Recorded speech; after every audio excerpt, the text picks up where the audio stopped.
We have a public hearing meeting on the budget. I'm going to ask Mr. Snoddelbach if he would to come up, please. This is prior to our regular meeting. If we have any public input forms, need to have those turned in before the beginning of the meeting as well. But we'll have the public hearing meeting quickly before we have our regular meeting. Mr. Snoddelbach? Thank you, Mr. Chairman, Mr. President. I present to you today the 2020-2021 operating budget, which includes the general fund, 46 special revenue funds, 3 debt service funds, 13 capital project funds. Total revenue for all funds is $220.5 million. Total expenditures for all funds is $219 million. Salaries and benefits for all funds is $171.9 million, which accounts for 78.5% of all expenditures. The general fund, which is a chief operating fund, accounts for all financial resources not required to be accounted for in a separate fund. The total revenues for the general fund is $158.9 million.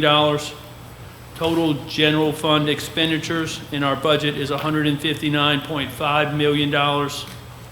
Salaries and benefits of the general fund is $142.7 million, which is 89.5% of all expenditures.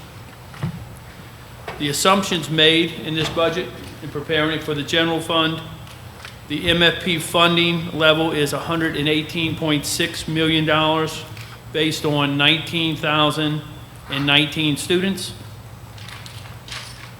A second assumption is that sales tax revenues budgeted at the revised 2019-20 budget figure. The general fund's first penny is $22.625 million. And the second penny, the general fund's getting approximately 50%, which is $11.375 million for a total sales tax revenue of $34 million. The third assumption is that there's no change in the property tax revenue. We budgeted revenue as is, even though there's a slight increase in the assessment value. Fourth assumption is that there is a reduction in teaching positions to conform with the student-teacher allocation allotment. This budget includes 1,257 teaching positions and 2,271 general fund total positions. The fifth assumption is that step raises for all eligible employees are included at a cost of $1.67 million. Sixth assumption is that there's no supplemental pay in this budget, meaning there's no 13th check. Seventh assumption is that the health insurance premiums would increase $562,000, which is 2.5%. An eighth assumption is an increase in the employer retirement contribution of about $518,000. The ninth assumption is that there's supplement. The general fund will supplement the Hammond Magnet program to the tune of $450,000, and that the general fund budget has $811,000 for non-Hammond Magnet programs. The 11th assumption is that there's a reduction in legal services of $250,000. The 12th assumption is that there's a decrease in other local sources of revenue, checking interest of $320,000, and Medicaid reimbursement of $424,000. What's not included in this budget at this particular time that we'll come back and address at another time is the increase in our insurance premiums that we're going to approve tonight at the board meeting of $311,000. The budget is relatively a balanced budget with a small general fund deficit, less than 0.1%. So I'll take any questions. Well, we could answer the questions at the board meeting. Correct. But do we have any public? We have no public input, no public input forms have been turned in regarding the budget. Then I'd ask the board members if you'd like to hold off on your questions till we get to the item on the agenda. So no action taken on that. No action needed. Public hearing is adjourned. Okay, Give me 1 minute. okay, just let me know when you're ready.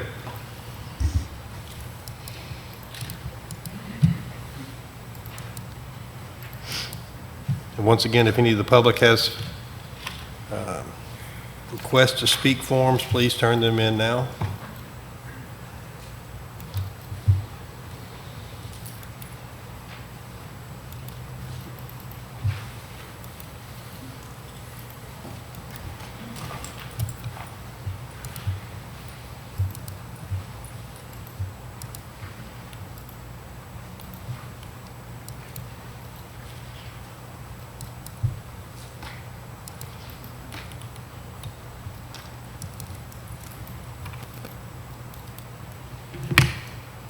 Okay. Antioch Parish School Board, for September the 1st, for our board meeting is called to order. We'll start with the roll call, please. Ms. Richards? Present. Mr. Toller? Here? Ms. Abrams? Here. Mr. Westmoreland? Present. Mr. Duncan? Here. Mr. Bush? Here. Mr. Moore? Here. Ms. Simmons? Here. Ms. Dominguez? Present. Okay, I'd ask everybody to please stand. I'm going to ask Mr. Westmoreland if he would lead us in our Pledge of Allegiance. Pledge allegiance to the flag of the United States of America and to the republic for which it stands, one nation, under God, indivisible, with liberty and justice for all. Thank you. You may be seated. Do I hear a motion that we consider the approval of the board minutes from August 18th board meeting? Make that motion. Motion made by Ms. Simmons, Second. second by Ms. Abrams. Electronic voting, please. Some may need to log in, including myself. Voting is open.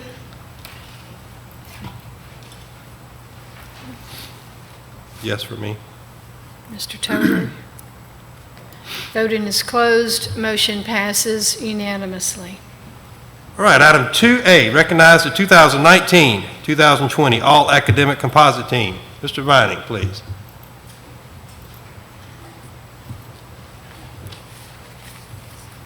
Thank you, Mr. Toller, Ms. Stillett, Board. Good to see y'all tonight. Mr. Toller, you would join us, please.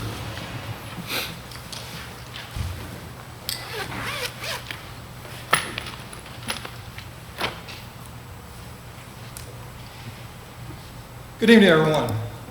My name is Mark Vining. I'm Coordinator of Athletics for Tangipahoa Parish School System. Tonight I have the honor of recognizing some amazing young women. These student athletes have maintained a 4.0 GPA for all 8 semesters of high school. Give them a round of applause for that.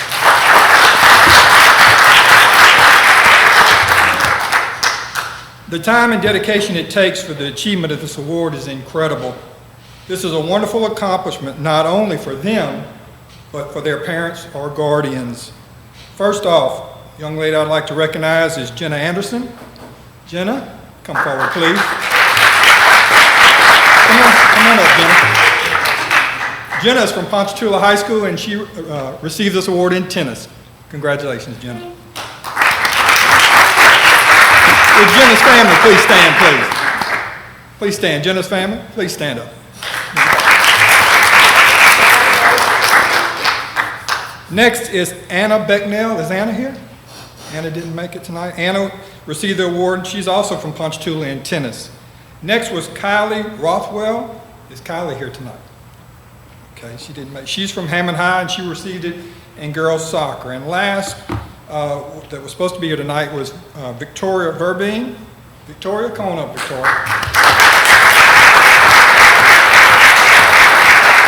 Victoria is from Jules Sumner, and she received it in track and field. Congratulations, Victoria. Victoria's family, would they stand, please?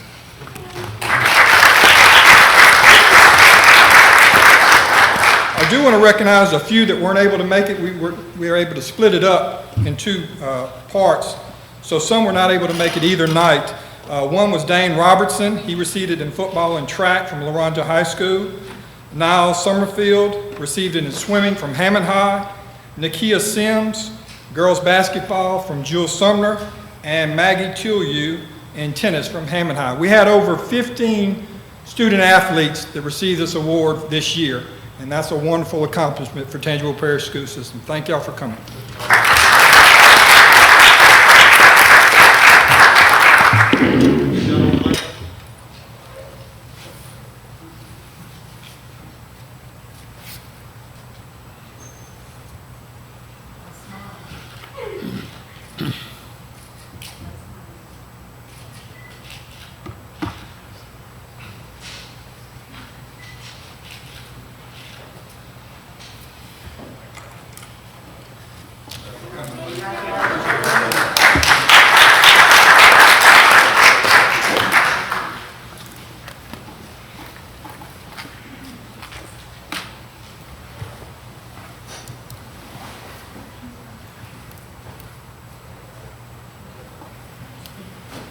All right, item 2B, recognize the recipient of the Enos Jake Bailey Jr. Above and Beyond Award. Ms. Simmons.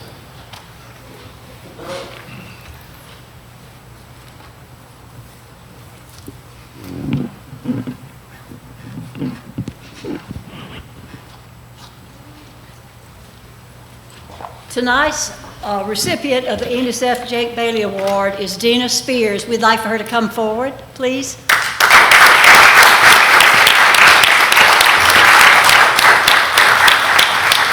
And Ms. Doshbash, would you come forward?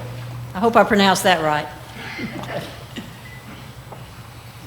All right, Dina, this is a certificate of recognition as you're the Assistant Director, of course, of Technology on behalf of St. Vincent de Paul Society in recognition for being the recipient of the Enos F. Jake Bailey Jr. Above and Beyond Award. And we have a gift certificate for a nice restaurant for you to go out to eat. So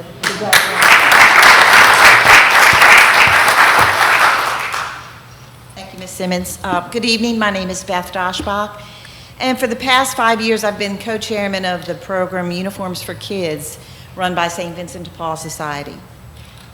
When we placed our order in February, we were expecting to provide 2 new sets of uniforms for over 1,000 students in the public school systems in Tangipahoa Parish. Even after Friday, March 13th, saw COVID-19 put a temporary hold on school, we were certain that things would be back to normal by mid-July when our campaign was scheduled. But as the weeks of the pandemic extended, we knew we had to move on to Plan B. And because so many of our volunteers are in the compromised age group, we knew it would be difficult to provide the manpower necessary for registration and distribution. And we also did not want to put any parents or students in harm's way. Enter Dina Spears. Dr. Beth Molds got permission for us to do an online registration that would be linked to the Tangi School Board website. Dina designed a survey monkey which asked all the pertinent questions of parents. She asked for suggestions from me of what else to include, and she tweaked the form without hesitation. Once the form was online, she printed them out for us at least 4 times, even offering to come in on a Saturday morning, which I politely declined. But I did not expect such a enthusiastic response to our request. Dina provided a master list and gladly printed the forms missed in the first runs. All of this was done just a week before the start of a new school year, and an unprecedented year at that. Dina never hesitated to provide what we asked for and needed in order to make the online registration work. Her positive attitude was greatly appreciated as we all navigated uncharted waters. So for these reasons, I was very happy to nominate Dina for the Enos J. Bailey Above and Beyond Award.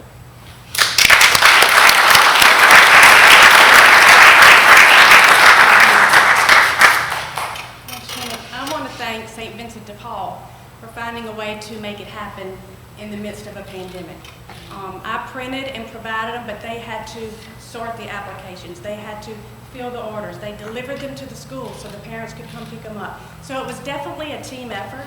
And I've noticed that in the midst of this pandemic, we all have a lot going on. We all have extra work. I have a team of people that showed up tonight for this, that support me in what I do, and I appreciate every one of them. So I appreciate it. I want to encourage people, like Ms. Stilley says, get out of your lane. Even if it's not your job, if it needs to be done, do it. So thank you for this.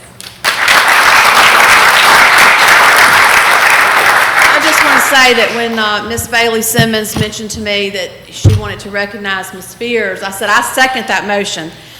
Because, you know, Dina goes definitely beyond, above and beyond. You know, anytime we need something pushed out on Facebook or on our website, you know, Dina makes it happen. It doesn't matter if it's, you know, 6 o'clock in the morning or 10 o'clock at night. So we just really appreciate all that she does, and all of the tech team that's here tonight, that all work together as a true team to get the job done. We appreciate each of you as well. Thank you.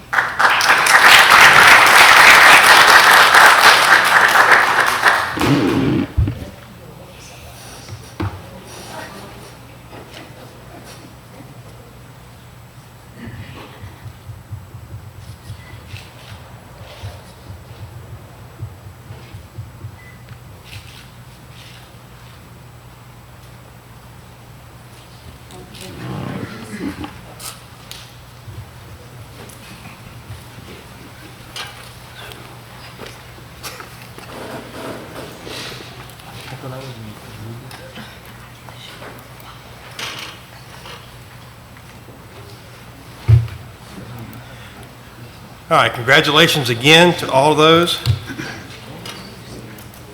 Item 3A, do I hear a motion that we approve the Finance Committee report from August 18th, 2020? President, move that we consider item D of that report separately. Okay, so we have a motion to consider item 3A, Finance Committee report, separate, not including item, say it again, which item? Item D. Item D. And I would move to adopt the Finance Committee report with the exception of the recommendation on item D. Okay, so I have a motion. Second. And I have a second to accept the financial report minus item D. Is he saying D or E? You Any saying- discussion? Any public input? Are you saying D as in dog? D as in dog. Okay. Look at my policy. Is that the most current one? Online voting when y'all are ready. He's interested in this one. Okay, well then, let Mr. Tobler know.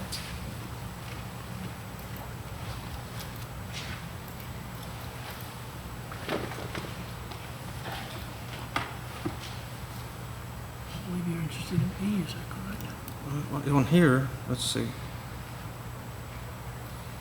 It's Okay. on the report. I'll be specific, because, and I thank you, Mr. Schnellbach.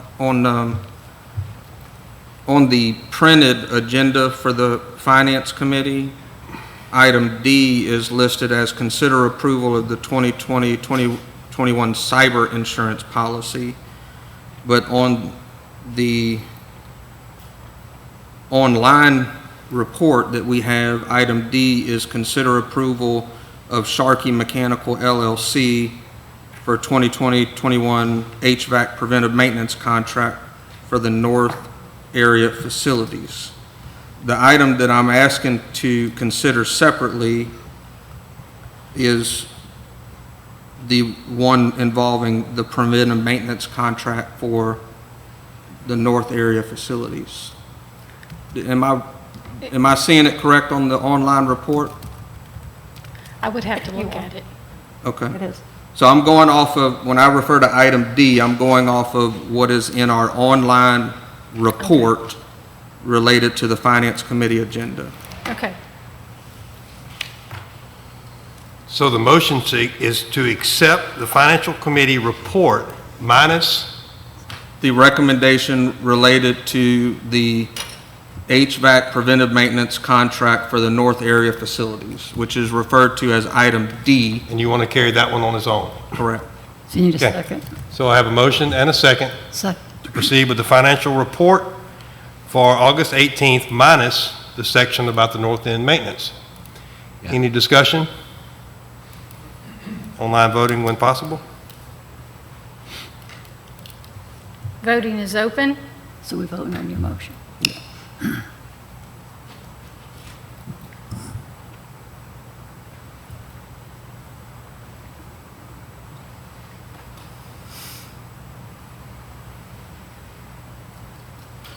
I'm not seeing it again on mine, but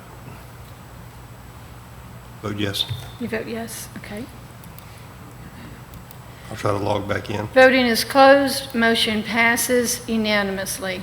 Okay, so do I hear a motion that we approve item 3A, the Financial Committee Report, section covering the North End Mechanical? I would move at this time that as it relates to item D, or the North End Preventive Maintenance Contract, that we reject the committee's recommendation of Sharkey Mechanical LLC. That would be a no vote. That would not be a motion. I'm making a motion. Okay, I got you. Yeah, I think, so my motion is to reject the committee's recommendation of Sharkey Mechanical and to instead accept the proposal from Morgan Mechanical for the North Area Facilities Preventive Maintenance Contract. Okay, we have a motion on the floor. Second. Second. Discussion? I'll start it.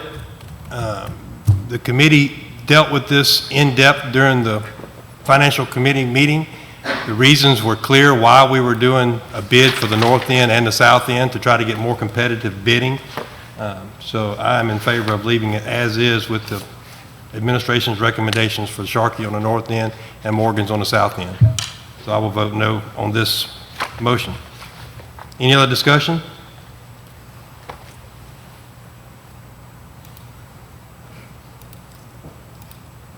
Okay, call for vote. Voting is open. So the motion, this would be that we're voting to accept Morgan Mechanical, is the way that, am I correct? No, your motion is to reject the financial committee's recommendation. And to accept the proposal from Morgan Mechanical. Is that? Right. Yes, Okay. So a yes vote is for Morgan Mechanical then? correct. Okay. Mine's still not logging in, so it's a no.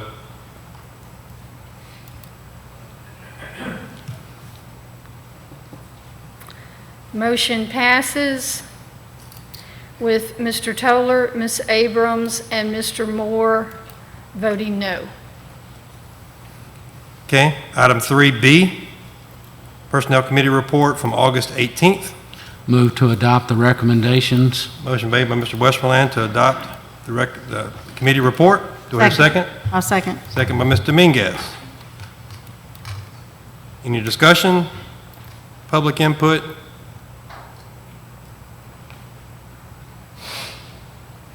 Call for vote. Voting is open. Yes for me. Yes, I got booted out.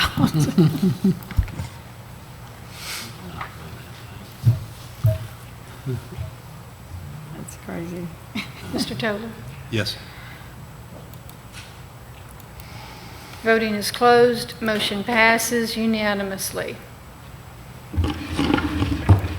All right, item 4A, consider approval of the 2020-2021 annual operating budget. Mr. Schnatterbach, Thank you, Mr. President. all Yeah. 288 pages of it. Yes. Come to you tonight, I'm not going to go through it in great detail, but I will if you need to.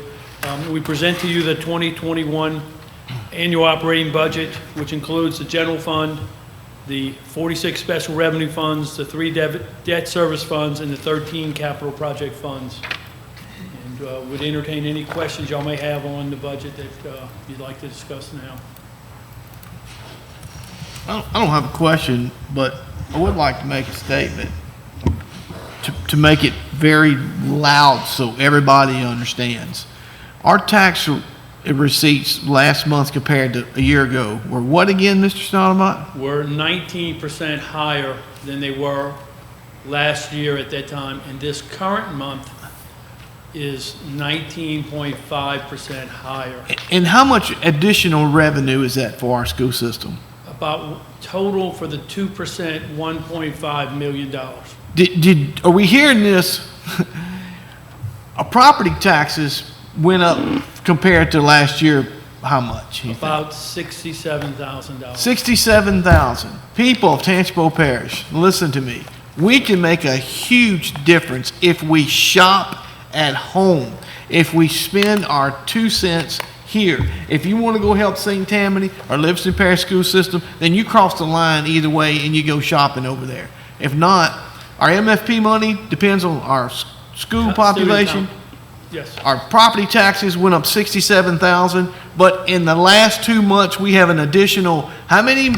$1.5 million. $1.5 million in revenue, just because we shop at home. So pandemic, it's staying home, so I'm hoping we've learned a lesson in our community that we can do a lot with $1.5 million in 2 months. And that could be that check that these employees have cried about forever, that additional monies. If we can keep this going, people, and every month up 5, 6, 700,000 a year, we talk about a lot of money. So let's shop at home. The budget, Mr. Tolar said, is 288 pages. It was painful reading it because I didn't understand a lot of it, but it was very, very detailed. And I think that what stood out for me is we shop at home, sir, and we can help ourselves and our children by doing anything else. Let's keep our money here at home. That's absolutely correct. Thank you, Mr. President. Any other questions?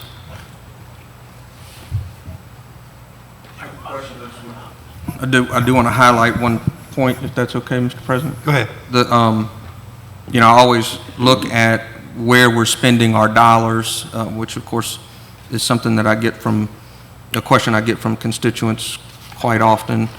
Last year, it looks like we had 78% of our general fund budget was spent on salaries and benefits for our employees. At 78% is total funds. The salaries and benefits for our employees is closer to 90%. In this current budget, it's 89%. 89.5%. Okay. And that's in the total in all budgets, right? The 78% of salaries and benefits is all budgets, keep in mind the debt service and capital project have no salaries in those two funds. Okay. And then, in general fund, I just wanted to highlight that we are increasing as a percentage of our spending on salaries 0.6%, and we're increasing as a percentage of the budget on benefits by 2.6%. We are decreasing by 13.5% as a percentage of our general fund budget on professional and purchased services, and decreasing by 9.2% on supplies, equipments, and other objects. That's correct. Which I would, just as a whole, take that to mean that we are continuing to spend more and more as a percentage of our dollars on salaries and benefits for employees. That's correct. Okay. And we recently received our most recent 70% allocation, which is a goal to have 70% of all of our revenue spent in the instructional portion. Ms. Stilley hasn't presented it, but we got it about a month ago that we've reached our highest percentage ever, and it's close to 78%.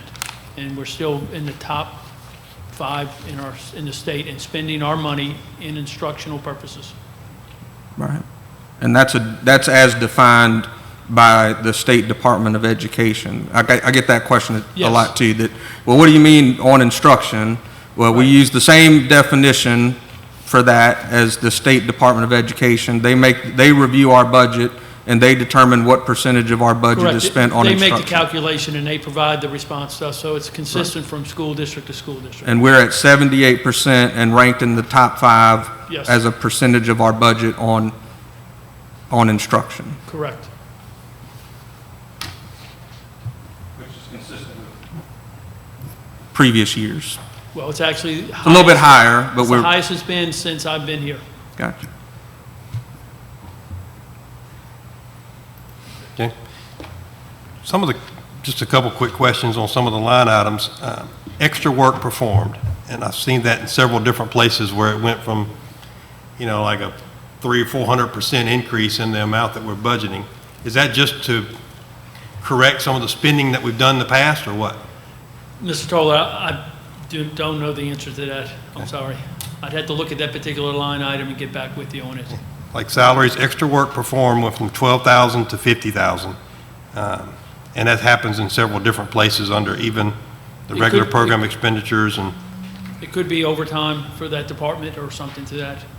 And then the other question that I had was based on the vocational spending and the expenditures coming out of the vocational programs, taking quite a hit as far as lowering different parts of the vocational training, and I thought we were kind of on a trend to put more emphasis on the real-world training as far as, And Mr. Tolley, maybe that we have special revenue funds that cover some of those expenditures that we're now covering that way instead of the general fund.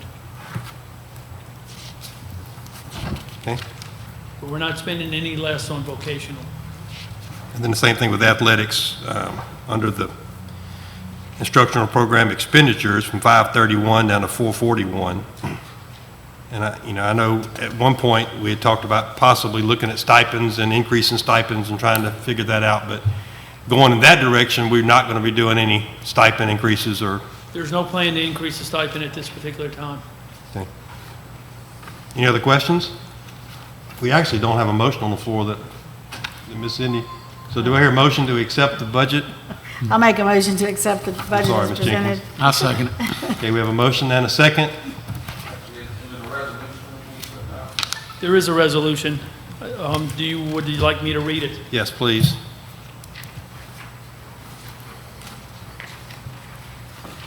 At the September 1st, 2020 Tangipahoa Parish School System Board meeting, the following motion was offered. A motion adopting, finalizing, and implementing general fund, special revenue fund, debt service fund, and capital project fund budgets for the Tangipahoa Parish School Board for the fiscal year beginning July 1, 2020, and ending June 30th, 2021. Whereas Ms. Stilley, in her capacity as Chief Administrative Officer of the Tangipahoa Parish School Board, prepared, with the assistance of Brett Schnottebach, Chief Financial Officer, the proposed general fund, special revenue fund, debt service fund, and capital project fund budgets for the fiscal year beginning July 1st, 2020, and ending June 30th, 2021, which was accompanied by a budget resolution, and whereas the proposed general fund, special revenue fund, debt service fund, and capital project fund budgets are shown in the annual operating budget document after the budget resolution shows the revenues itemized by source and the expenditures itemized by function as required by Louisiana Revised Statute 39-1305. And whereas the accompanying budget resolution has been submitted to this board for review and consideration.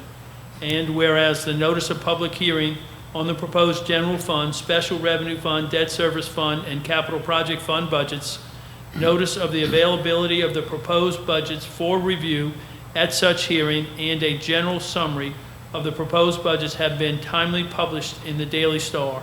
And whereas a public hearing on the proposed general fund, special revenue fund, debt service fund, and capital project fund budgets has now been reviewed and considered now, therefore be it resolved by the school board that the proposed general fund, special revenue fund, debt service fund, and capital project fund budgets are hereby approved, adopted, and finalized, subject to the following changes. No changes is noted.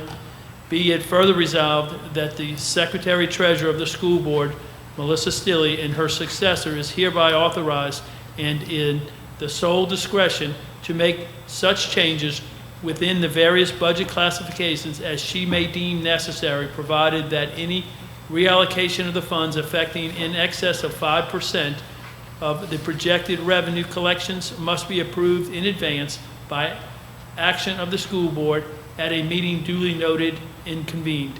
Be it further resolved that the superintendent of the school board, Ms. Melissa Stilley, or her successor, in her capacity as Chief Administrative Officer of the school board, is hereby directed to advise the school board in writing when total revenue collections and other sources plus projected revenues and other sources for the remainder of the year within the fund are failing to meet their budgeted revenues by 5% or more.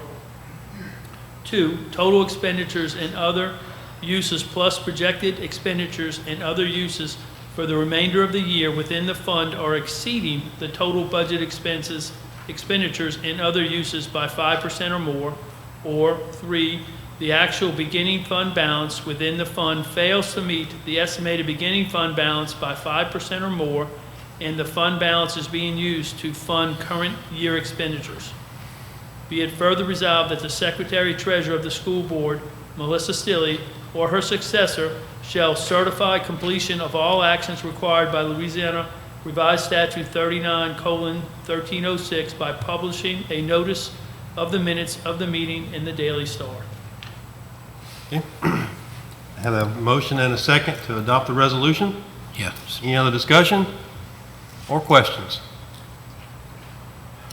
No public input, and we've had the public hearing, so I'll call for a vote. Voting is open.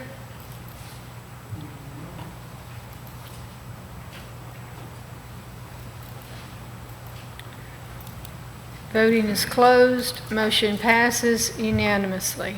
Thank you very much. Mr. Toller, before we go on, could I take the opportunity to thank my accounting staff that's here in the audience? Absolutely. Okay. Ms. Kay Roberts, please stand. Mr. Jay Coxon and Mr. Scott Stewart. They've worked very tirelessly to get this document together and prepared for us tonight. Yes, thank you. Thank you. Thank you. Thank Your you. work is noted. Hard work, too. All right. Superintendent's report. And I know you probably have a mouthful, so. Me? Yeah. Thank you, Mr. President. First of all, I want to say that I want to start by, on July the 9th, we developed our return to school plan, as you all know, and we've made some updates along the way as we've received changes from state guidelines and policy and so forth. We said that after Labor Day, so currently in Phase 2, our pre-K through 6th grade students are in the building. We said that from the get-go. And our 7 through 12 are full virtual. We said that after Labor Day, we would reevaluate for our 7th and 8th grade to see if we, mainly have capacity on the buses. So we have what we know so that we can know that if we can have additional students in 7th and 8th grade attend school in the buildings. So today, first of all, we've been doing the bus counts, which, last week we were out a few days. We started Friday. We have yesterday, today. We still have, the rest of the week. It seems that the bus counts are trending down, are trending low. Today, we had, Mr. Jinko and I had a virtual meeting with 2 groups of principals. We met with our high school principals this morning, and then we met with our junior high, 7th and 8th grade principals this afternoon virtually to discuss successes and challenges that they've been having with the virtual, and that was very helpful for us and just troubleshooting and coming up with some solutions on some items. And also we reviewed with them and to get feedback on the plan of how we could get more of our students in the buildings. And so looking at our 7th and 8th grade, we also met with transportation and have talked with them about the bus capacity. One of the concerns and challenges with our 7th and 8th grade classes is that, many of those classes are over 25 students. And so that's a concern because according to, in Phase 2, under the guidelines, they have to be 25. That includes the teacher. At the end of the conversation and really just, collaborating about how we could get more of our 7th and 8th grade in our buildings, we determined that we could do an alternating schedule beginning next week. So similar to what we did with the Soft Start, we would do that for our 7th and 8th grade. We could have, if their last name ends with A through K, those 7th and 8th grade students could attend Tuesday and Wednesday next week because Monday's a holiday. And then our Group B, which would be if their last name is from L to Z, would attend Thursday and Friday. And then each week after, each group would attend 2 days physically in the building. And then their other days would be, virtual with the teacher, follow-up lessons, et cetera. And then, so what we anticipate is that we can actually get them in next week and start, alternating those groups. We feel like that, that in September, we have a very good chance of getting into phase 3. And once that happens, then our 7th and 8th grade will be in the buildings every day, just like our pre-K through 6th grade students. And then our high school students, we have in phase 3 as alternating the AB schedule, which our goal would be to get them in there every day, but at the very least, we would have them alternating. I think that the sooner we can get more kids in the building, we'll have less issues with the virtual stuff and all the things that go with that, which involves, everything from the technical to students. It's just much different, face-to-face versus virtual. There's no question about that. So I think that, our goal is to try to get as many kids as we can in the buildings as soon as possible, but staying within the restrictions of the guidelines so that we protect ourselves from liability. So what we will do is we will push this out on our Facebook page, website, all the media sources about our 7th and 8th grade for next week. We also will push out what we need to find out from our 7 through 12 students is that how many of them want to remain full virtual as we're coming back. And we need to know that by next Friday. That's a hard deadline. So by this point in time, people should know whether they want to stay full virtual or they don't. They need to make up their mind, make the decision, so that we can plan accordingly and get back to some kind of normalcy. So all of that we'll be pushing out on our Facebook page, website, media. We'll have the survey for parents to go to if they choose to do full virtual for 7 through 12 moving forward. And the deadline will be next Friday, which will be the 11th. That's the hard deadline. I talked to the 7th and 8th grade principals today, and what they'll do is they'll also, in addition to all of the media push out that we do on that date, they will also do notes home with the kids next week to make sure, for those parents that are not connected to the media sources that we publicize on. So that's our plan moving forward, and we feel good about the plan of, folding more kids in, and we are the distribution of our devices. We have all of our virtual devices out. Our principals, we had some over the weekend doing that. I had 2 calls today. They're doing some after school hours even for working parents. So all of that we're pushing out.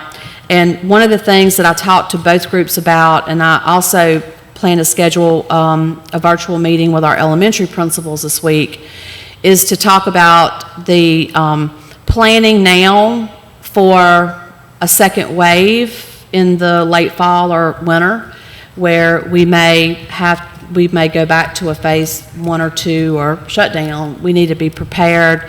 Students and teachers alike need to be comfortable in knowing exactly, if it's shut down tomorrow, there should be no question. I open my Chromebook, I do X, Y, Z. There should be no confusion, no questions, and that's where we need to be and be prepared for as we move into the late fall and the winter. So that's just the update, and I'll take any questions that the board has, about any of this. One question real quick.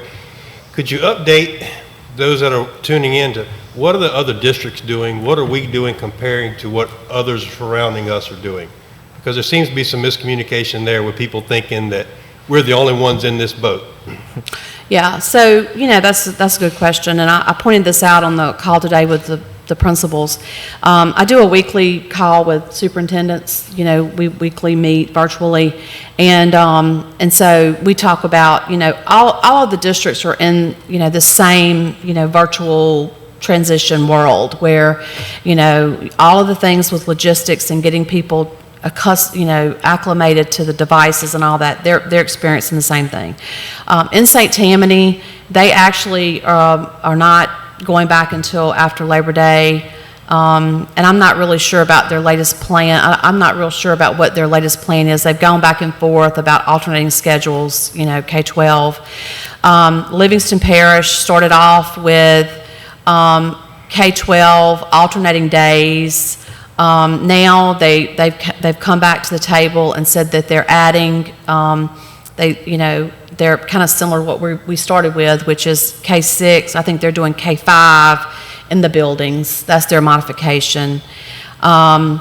Helena is all virtual, and Washington Parish is doing a combination, kind of a hybrid model of alternating schedules, online and in person. So that's kind of where those districts are. Duncan? I was just going to see if you could kind of update us on the full virtual programs implementation. I know we had a plan on what we were going to do before the hurricane, and then it kind of set us back. Can you talk to us about where we're at? And then also, I don't know that we really anticipated having 3,000 students decide to do full virtual, so that I'm sure took some adjustments to our plan. So we had over 3,000. Mr. Duncan's referring to our elementary students. So, sometimes when people get on Facebook or whatever and they're talking about the virtual, my first question is, are they talking about virtual high school? Are they talking about virtual, by choice, which is K-6, like which virtual? But our elementary, pre-K through 6, we have over 3,000. We have identified teachers in the district that can teach students across the district for the virtual. That's the platform that our teachers built out starting in early April. So one of the challenges was calling and making contact with those parents. Well, you can imagine if you have, say, 20 teachers and you have 3,000 something people that you're trying to make contact with. So we met last week and talked virtually and came up with the plan of doing the school messenger to all of our K-6 families. We sent emails, we sent text messages, and we left phone messages about checking the student email and getting the link to the orientation for Zoom, which is happening this week. They're doing orientations for families about the virtual, full virtual. Can I pause you there real quick? Because I'm hearing constantly from these full virtual people concerns that they haven't gotten anything and that school's already started and their kid is already 3 weeks behind and all of that stuff. But to be clear, the full virtual instruction, for those families that elected to do that for K through 6, they're just now starting the orientation, or what we call maybe like soft start or whatever. They're just now starting. So those parents their kids are not behind. They have not missed 3 weeks of school, all of that. Am I? Yes, this week is the orientations. They're offering a bunch of different times all week. And then when we come back from Labor Day, Tuesday, that's when the instruction and the rolling of the lessons play out. What we found out, part of the challenge in them getting those emails that we were sending and phone calls, of course, some of that is we have inaccurate information. People change numbers, their emails, may change. That was a challenge. Also, a glitch with them being based at the home school had a issue with the messaging as well. So we developed an inbox. It's called virtual@tangischools.org, which over the weekend there was a glitch with that. It was taking the Gmails from within the district, but outside the district, they were not getting through. We've resolved that Sunday. Sharon Spring has been manning that. We've gotten probably about at least 200 in that inbox since it opened up Sunday in the day, and she's routing those to the teachers. And now we have that flow of it. That flow of communication is rolling now. What I ask, if there's anyone out there listening that in kindergarten through 6th grade who says, I want to be full virtual and I still haven't gotten contacted, then we need for you to email that inbox with your name and your child's name and your contact number so that we can have the teacher contact you, because the information that we have is not the accurate information in the system, in the Encore system. That's what I would ask. Okay, the next question I have is, so K through 6 is just now starting to get familiar with this, so they'll start next week. We're only giving them 5 days to decide if they want to do full virtual. No, this is, the 5 days, well, actually, it's more, I guess it's more than 5 days. It's a little over a week. That's for the 7 through 12. Okay, so if they want to do full virtual, if they decide they don't want to do full virtual, kindergarten through 6th grade, what are they supposed to do? Well, they need to know, if they don't want to do, and they have been notifying their school principal if they decide so we have some, that's a good point too, Rob. We have some kindergarten through 6th grade parents that have been doing full virtual, and now they're like, we don't think we want to continue this. They are contacting their school principal, and they're getting transferred over. And we knew that we were going to have some movement, which is another reason why, the start of the actual online virtual is a little bit delayed for that particular reason. But for 7 through 12, they actually have next Friday, which is the 11th, to make their decision. Okay. Now, Superintendent, so you're saying, because I know before we kind of said that they can, even if they decide that they start out and then they don't want to do it, then they can switch back. Are you saying that they have to make the hard decision next week from 7 to 12? 7 through 12 need to make the decision by next Friday. And this is what we're saying and what we're going to communicate, is that when they make that decision, they're in there until the semester start. In other words, we can't have like 1 week I'm virtual, the next week I'm in the building. The next week, we can't have that. So they're virtual until the semester, which is January.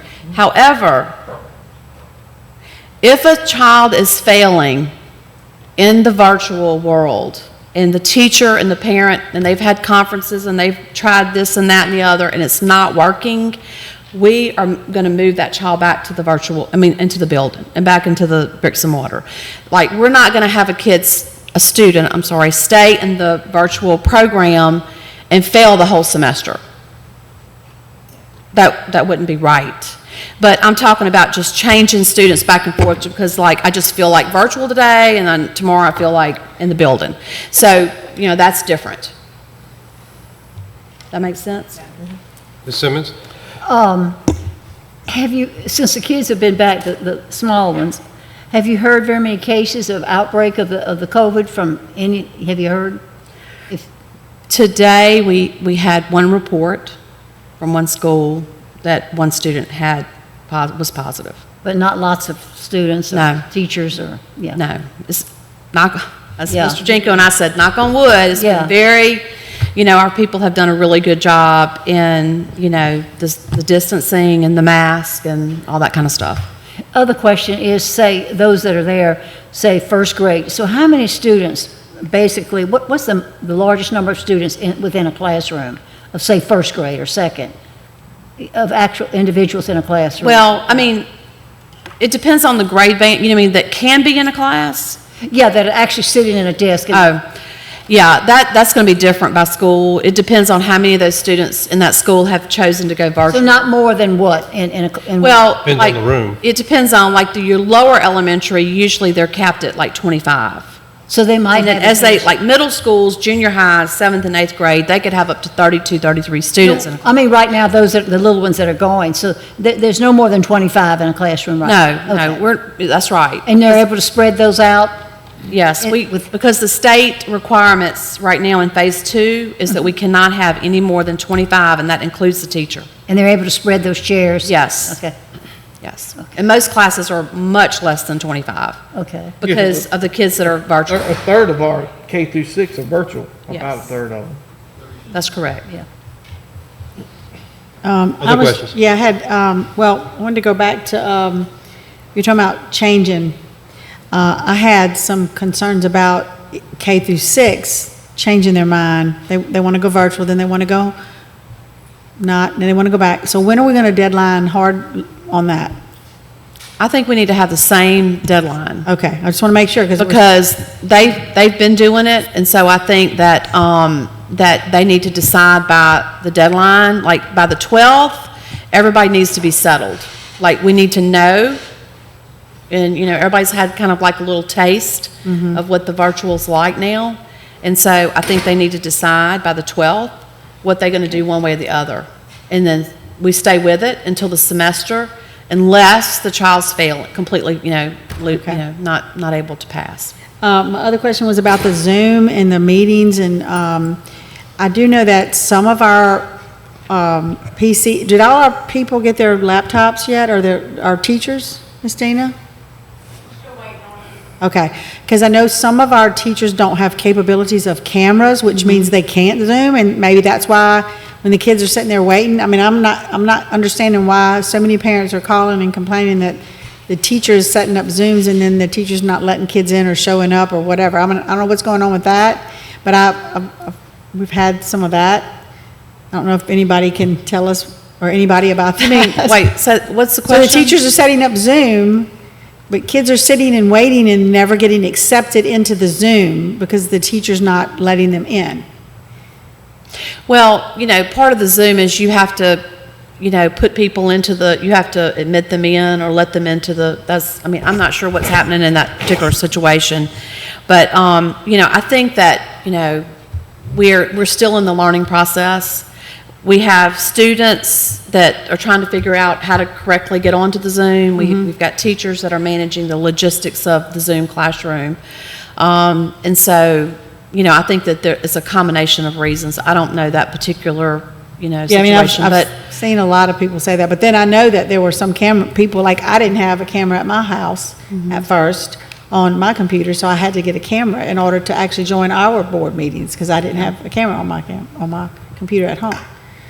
Right, so, and on like, for instance, the high school principals today, when we met, one of the topics was about the Zoom and, how often teachers are doing that, et cetera. And so principals are taking in consideration right now that, about teachers' equipment and how many cameras they have, and the schedules are kind of worked around that. So, again, I think the goal for us needs to be able to get more and more of our children in the buildings as much as possible.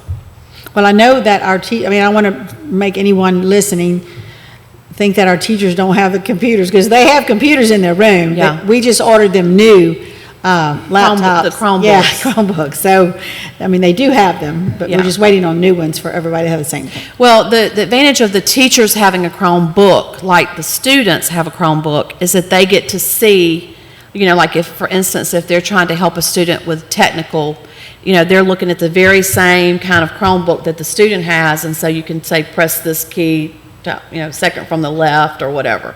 So I think there's a lot of advantages of our teachers having the Chromebooks, which are on the way. But they do have computers at school. Yeah. Now, I did want to say to the tech team, I see some of them have left, I have spent several hours watching you guys' videos. It's amazing, absolutely Yes. Yay. outstanding. I've learned a lot. Well, I know y'all have spent so many hours making those coffee talks I don't know about the parents, but I definitely appreciate it. So if any of y'all haven't been able to sit and just see, like the Go Guardian, just to learn what it is, how are they going to do, it's amazing. So, board members, if anybody's asking questions, you guys can go log in to the technology section and look at videos to your heart's content, and you would never catch up of all the work they have done. It's amazing. Thank you so much. Other questions of the superintendent? More? Yes. Okay, so I'd like to sort of parallelize my witness to the distance learning. It's like taking football players onto the basketball court and teaching them not to run into each other, and to learn a more finesseful way of being educated. My grandson is right now in virtual learning, and he has only been able to get into the ON course because of the glitches in the system. and they would unlock it, and then he'd be okay with it, and then the next time you go to use it, I think they finally found out what was going on with it now, because it's working pretty good. And he has made the adjustment. And with all of the apprehension that he felt, because of his inability to get into and follow the teacher, because we had access to the Zoom classroom, but he was not able to follow the teacher's instructions because he was not able to access OnCourse. Now that he has, he's catching up rapidly. He's enthused about it. For the children for the parents who are struggling, I just want to share that with them, that this does work if you don't get frustrated with it. Ask questions. There's numbers for each teacher. Call them. They contact the Technology Center. I've contacted the Technology Center. The guys have been excellent. So he is finally on track. I've been able to sideline the classes, and the teachers are great. They're handling this, with an efficiency that I would not have suspected they would have reached by now. So I would say if your child is homeschooling, don't get frustrated with it. Stick with it. Ask questions. Do inquiries. You talk with the guys from the Technology Center if you can, and let the teacher help you to straighten out the glitches. So. Yeah, and anytime you're learning something new, it's very frustrating. We all can attest to that. It's frustrating for parents. It's frustrating for the students. It's frustrating for us trying to help students remotely. I can remember as a teacher when we had computer labs, and you would bring your class to the computer lab, and you would say, go to this site, and you're running around. You would think they could do that like easily. You're running around trying to help. Click here, click here, click, but you have them right there. So I really can sympathize with the teachers because the students are not in the lab; they're in 30 different homes, and you're trying to technically try to help them. So it's definitely a challenge. I will say that on our call with our principals, and I'll end with this, we started off with, tell us about some of your successes, and then tell us about some of your challenges that you're having. And pretty much across consistently, the successes is just, story after story about how teachers who are like less techie and other teachers stepping up to really help them embrace this, like really pulling together and working together through this. Also, another success, they said that student engagement actually, we had schools that had like 300 emails from students, one teacher. So, students are engaged, they're emailing and trying to get more direction on how to do this or that. Parents, it seems like parent and student engagement is even actually more than we had before. And, like one of the principals said, that they think that even when kids come into the building, there'll be more appreciation for the face-to-face, like appreciating what you kind of lost for a little while. And then, of course, the challenges is everything we've talked about in terms of the logistics and the technical, it's not letting me get to this site or whatever. And then just seeing that virtual format. But as we've said many times, we know it's difficult times, and I appreciate the patience of our public, the families and the students and all of our educators out there, because it is very challenging times. But what I know is that we will be better when we get on the other side of this, and we will be stronger and better because of it. So I just wanted to thank everyone for their patience. Any other questions? Okay. Start on this end. Mr. Minguez, board member comments? Well, I had some great reports I had spoke with all my principals on the Ponchatoula end. Microphone on. Sorry, turn it off. I had spoken to my principals down the Ponchatoula Inn, and everybody's happy. There's always a few little kinks, but they were all extremely happy with what was going on. and the patience of the parents. And so I think, like Ms. Stilley said, we're just going to do the best we can and take each day as it comes and hope we have no other issues with weather. And again, thanks to the technology and all the staff and the teachers for working extra hard this year. We appreciate it so much. Mr. Westmoreland? Yes, I was glad that Hurricane Laura spared our system. We went through so many other things in the last couple of years, but on the other vein, we were praying for all the western side of our state that's having to contend with their buildings being destroyed and people's lives being destroyed. So we'll be praying for them that they can come together, and I'm sure they will. We have a strong will here in Louisiana. Thank you. Thank you. Mr. Moore? Yes, and I just want to, once again, give a shout out to these teachers who are taking on this task of the virtual learning. I'm a big fan. You probably have a hard time recognizing that, but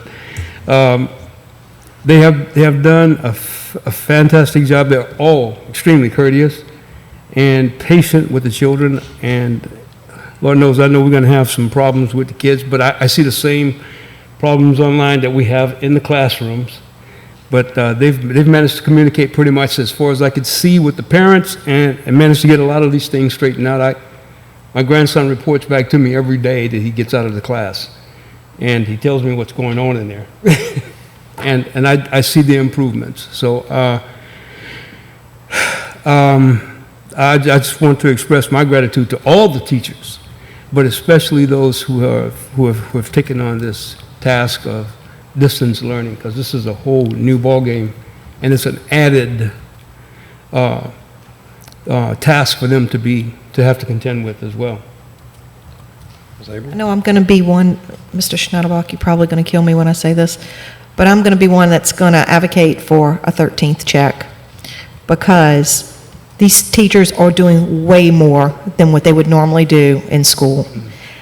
300 emails from students. They don't normally get 300 emails from a student that they have to answer. They're doing way more. And if we could possibly find the money to give a 13th check, if we keep giving revenue like 19% more on our taxes, we need to try to find a 13th check for our teachers. And that's just the bottom line. We need to be thankful that we did not get the hurricane that they did over in Calcasieu Parish. Their classrooms, their schools are destroyed. So parents, just think about it. You're worried about how you're going to log on to your Chromebooks or whatever. We have Chromebooks. These students don't even have a school right now. They're not even going to school. So we're blessed. We are so blessed. And I want to just say thank you to all of our central office and everybody that's working so hard in technology to make all of this happen. Ms. Stilley, I know you don't sleep at night. Mr. Jinko, Mr. Hurst, I know y'all are not sleeping at night. I know I text Mr. Jinko at 10:30 last night, so I know y'all are getting these questions and all the time, not just from us, but from everybody, and we thank y'all so much. Absolutely. Ms. Richards? Okay. I agree with Robin.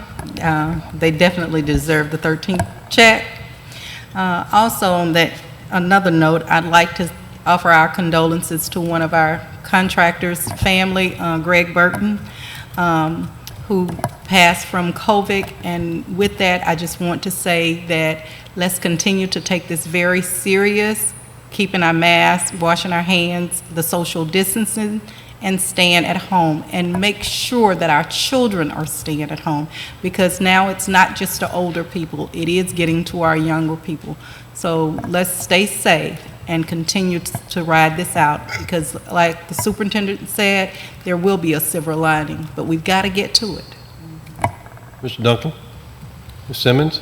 I've been really concerned about the alternative school and talked to Ms. Stilley about what's going to be going on there, because I've been pretty much involved with them on a volunteer basis. So I talked to Mr. Teran Perry, and he has a program, like you said, Ms. Stilley, that seems to really be a mentoring program for these students with his staff at the school, where they're with them on Zoom and with computers and all that. But then later, when they actually get to school, they're going to actually go out, his staff, they're going to go to the schools and visit the kids in the school and stay up with them and see how they're doing and see if they're still on task. And it's an encouragement to me that these students still have somebody to care about them that were at the alternative school physically, and they may not have to be, they may be back in their schools eventually, but I'm excited about what, in fact, when I got off the phone, it was just like I'd been to church, because he is so motivated and cares so much about these kids that have problems, and that's where my heart is also, so I was really impressed with that. Mr. Bush? And I'll let Ms. Stilley have the last word on it. Just a couple quick things. Social media posts, and I've debated on answering them or not, and I've tried to stay away from them. When I see something that I can reach out to the person privately or personally and give them an answer or point them in the right direction, and I see other board members doing the same thing on Facebook, it's always such a nightmare. We will have hiccups in our plan. Technology has done a great job. The frequently asked questions, all these things are there for people to do. The problem is we still have people that refuse to read anything, and then they just want to ask the question. And I don't mean to offend anybody by saying that, but it happens. And, but I do want to clear there on a couple quick things that I keep seeing that comes around. We want children in our schools in a desk learning from our teachers. We do not self-impose these limitations or restrictions on ourselves that's keeping these children from coming to our schools. We are having to deal with limitations that are being placed upon us, and we're having to do the best we can with those limitations. But as a board, and I don't speak for everybody, but I speak for myself, we need students in a classroom. The teachers, I had one call me today on the way here. I want my students in my classroom, and I agree with that. But just to clear the air on that, our limits are not self-imposed. And then one other post that said that we were looking for the easy way out. And it's ironic that technology is here tonight and was this the easy way out, Ms. Spears? Mr. Diaz? I mean, we understand this has been a complicated path to navigate and a complicated problem to try to solve in our school system. But my hat's off and I applaud technology, our administration, our principals, to try to find a way to do something within the limitations that we are giving to educate children as much as possible. And then the last thing that I wanted to add is, if we could go roll back the clocks, a help desk. I know we've put a lot of information on the website. We've put a lot of information. I would love to see us, and I know we have phone numbers for people to call, but maybe if we could back the track up 4 weeks or 6 weeks, if we had a designated number where we took some of our employees to set them down and say, look, because we encourage people to go online, we encourage them to do that, but we all know that there's some people out there that would rather pick up a phone and call somebody and say, how does little Johnny log into his Chromebook? Technology can't answer all those questions. The secretaries at school are getting inundated by those type of calls, so I don't know if that's something that we've even considered before or something, but it may be something that we could look at doing in the future, is having a number where people can call and say, I can't find this. Their answer may be, go online and read it. The answer's there. But we may find some type of avenue to try to funnel them into some information. So with that being said, I'll turn over to Superintendent for the last word. Yes, I just want to say that, as I said earlier, I'm on a call and, a group text with many superintendents in the state, and we were very blessed and fortunate to not have direct hits from those hurricanes. I can't imagine, some of my fellow superintendents out there have schools that are damaged that they can't use, on top of the normal COVID stuff that we're dealing with, the restrictions, virtual learning. I mean, you always hate to say how much more can, you take, but I just can't imagine what they're dealing with right now. Many of them, they don't even have power in their districts. They're trying to provide virtual, they don't have power. We're very blessed. We live in a great parish. We have people in this parish who love children and who want the best for children, including this board. In addition to that, our sales tax is up. we have a lot of great things moving in our positive direction, and, you know, we are blessed. And, you know, my heart goes out to those districts across the state, all the way up to almost the Arkansas line, my superintendent friends still without power. So, you know, continue to keep them in our prayers and our thoughts. Thank you. Okay. Nothing else? Meeting adjourned. Thank y'all.